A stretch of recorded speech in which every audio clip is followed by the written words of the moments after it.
বাবার অফিসে পিকনিকে যাওয়ার জন্য আম্মুর শপিংটা আজ তোমাদের সাথে শেয়ার করছি। জমজম টাওয়ার থেকে আম্মুর জন্য খুব সুন্দর একটা আবায়া নেওয়া হয়েছে, এর সাথে সিম্পল একটা হিজাব দিয়েছে।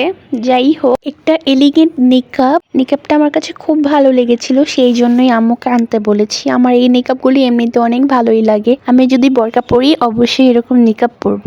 আর রয়েছে একটা হেড কভার বা টুপি বা ইনার, যেটাই বলো না কেন।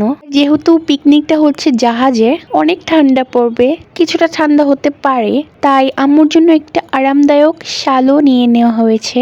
আর এই শালটি আরো অনেক বছর আগে কিনে দিয়েছিল আমার আব্বু চয়েস করে। আমার আব্বুর খুব ভালো লাগে এই শালটা, তাই আম্মু সবসময় এই শালটা ইউজ করে। এমন না যে আম্মুর শাল নেই বা কিছু নেই, তবু আম্মু এটাই পরবে।